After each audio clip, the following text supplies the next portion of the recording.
उत्तराखंड के विधानसभा में मॉनसून सत्र के पहले दिन ही कांग्रेस विधायकों ने जमकर हंगामा किया। विपक्षी नेताओं ने सरकार को जिला पंचायत चुनाव में हुई गड़बड़ी और वोट चोरी का आरोप लगाया। कांग्रेस विधायक हंगामा करते हुए वेल में आ गए, कागज फाड़ा और सचिव की मेज पलटने की कोशिश की, साथ ही सचिव का माइक भी तोड़ दिया। इसका वीडियो अब सोशल मीडिया पर जमकर वायरल हो रहा है। इस पूरी वारदात के बाद उत्तराखंड के सीएम पुष्कर सिंह धामी ने क्या कुछ कहा है, आप भी सुनिए। तमाम जगह पर सड़कें भी टूटी हुई थी, उसके बावजूद भी यहाँ पहुंचे हैं। पूरा सदन यहाँ पर आहूत किया गया है। सदन में बहस होनी चाहिए थी, जो जनता के मुद्दे हैं उन पर बात होनी चाहिए थी, लेकिन विपक्ष ने जिस प्रकार से कानून व्यवस्था की धज्जियां उड़ाते हुए वो कानून व्यवस्था पर चर्चा करने की बात कर रहे थे और उन्होंने कानून व्यवस्था खुद ही अंदर तोड़ दी। आज पूरा प्रदेश देख रहा है कि किस प्रकार का कृत्य यहाँ पर पहली बार इस सदन के अंदर हुआ है। हम तो सदन चलाना चाहते थे और पंचायत चुनाव में भारी जीत भारतीय जनता पार्टी की हुई है। लोगों ने पंचायत चुनाव हो, लोकसभा का चुनाव हो, उत्तराखंड की देवतुल्य जनता ने विधानसभा का चुनाव हो, नगर निकाय के चुनाव हो या अभी हुए त्रिस्तरीय पंचायत के चुनाव जो संपन्न हुए हैं, उसमें जिस प्रकार से भारतीय जनता पार्टी को चाहे निकाय हो, चाहे वो हमारे ग्रामीण क्षेत्रों, सभी क्षेत्रों की विकास की जिम्मेदारी सौंपी है, उससे उनका हताश होना, निराश होना स्वाभाविक है। और उनकी हताशा और निराशा इतने महत्वपूर्ण सत्र में जिस प्रकार से दिखाई दी वो जनता देख रही है। और पूरे प्रदेश के अंदर निष्पक्ष चुनाव हुए हैं। कानून व्यवस्था की स्थिति जहां पर एक आध जगह पर आई है, उसके लिए हम कार्रवाई कर रहे हैं, प्रशासन कार्रवाई कर रहा है, सरकार कार्रवाई के लिए उस पर कहा है और पूरे राज्य के अंदर निष्पक्ष चुनाव हुए। उसका परिणाम है देहरादून में जहां जीत गए वहां कोई गड़बड़ी नहीं हुई।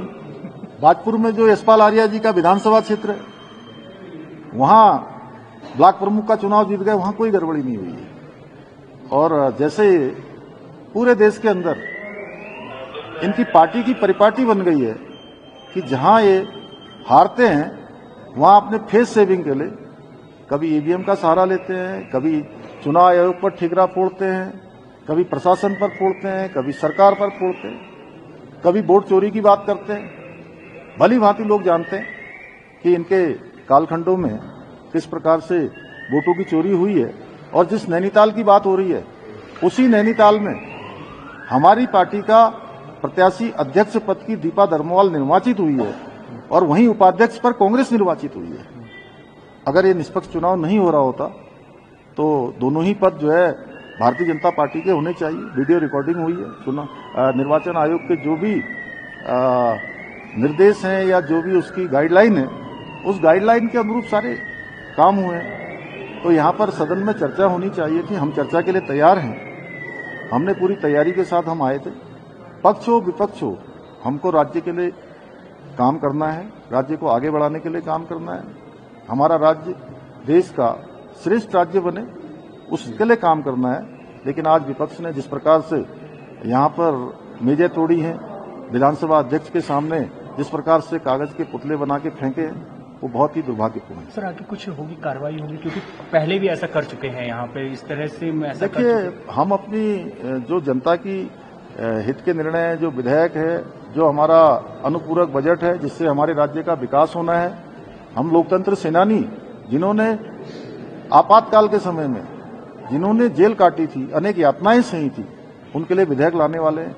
हम अल्पसंख्यक कल्याण के लिए जो है एक पूरा अल्पसंख्यक विधेयक लाने वाले हैं, जिसमें कि हमारे केवल एक समुदाय के लोगों को नहीं, केवल मुस्लिम समुदाय को नहीं, बल्कि अरबी, फारसी, सिख, बौद्ध, जैन, इन सभी को अब अल्पसंख्यक समुदाय के अंतर्गत मिलने वाले, अल्पसंख्यक शिक्षण संस्थानों में मिलने वाले जो लाभ हैं, वो लाभ देना चाहते हैं। उसके लिए हम विधेयक ला रहे हैं और ये विधेयक हमारा एक शिक्षा का अधिकार सबको मिले, सभी को राइट है, एक पारदर्शिता लाने के लिए। पिछले समय में आप लोगों ने देखा होगा कि मदरसे अलग अलग नामों से कुछ अल्पसंख्यक कल्याण विभाग के अंतर्गत आने वाले प्राइवेट संस्थान ऐसे नामों से चल रहे थे जिनको वास्तविक रूप से वहां पर देखा नहीं गया। उन पर कार्रवाइयां भी हुई हैं। 250 से अधिक ऐसे मामलों में कार्रवाई हुई है। उसी को पारदर्शी बनाने के लिए, भाषा को बढ़ाने के लिए, जैसे गुरमुखी है, पाली भाषा है फारसी की, इन सभी को बढ़ावा मिलेगा। वो विधेयक हम लाने वाले थे और आज लाएंगे उसको। उस पर हम चाहते थे कि एक सकारात्मक चर्चा हो, उसमें कोई संशोधन हो, कोई और अच्छी बात हो। जो विपक्ष हमको बताता तो हम उसको भी जोड़ते, लेकिन ये तो चर्चा से भाग रहे हैं। आपको पता है कि कहीं न कहीं ये हताशा निराशा का भी परिचय है। सर, मानसून बड़े दर्द लेकर आया है सर यहाँ पर, क्या कुछ मानसून के बाद कुछ है इस बजट से भी उनको मिलेगा कि ठीक हो? हाँ, निश्चित रूप से देखिए, धराली में आई आपदा, हमारी पौड़ी जनपद में सेंजी गांव में आई आपदा, मुनस्यारी क्षेत्र में आई आपदा, उत्तराखंड के विभिन्न स्थानों पर आज जहां भी आपदा आई है, हम तत्काल ग्राउंड जीरो पर हमारी सरकार भी पहुंच रही है, प्रशासन भी पहुंच रहा है और हमारा प्रयास है कि धराली के लोगों के लिए एक स्पेशल पैकेज हम वहां के लिए बनाएं। अन्य क्षेत्र के लोग जो भी प्रभावित हुए हैं, सभी के लिए हम पैकेज की तैयारी कर रहे हैं। सभी लोगों को राहत देना, उनकी सहायता करना, ऐसे समय में हर एक परिवार के साथ खड़ा रहना। और हम तो चाहते थे कि आपदा में भी चर्चा हो, क्योंकि ये आपदा का समय पक्ष विपक्ष का समय नहीं है। आपदा रोक पाना किसी के बस की बात नहीं है, लेकिन आपदा के बाद होने वाला जो रिलीफ है, जो सहायता है, वो तत्काल हो, रिस्पॉन्ड टाइम कम से कम हो और हम ऐसे समय में लोगों के साथ खड़े दिखाई दें।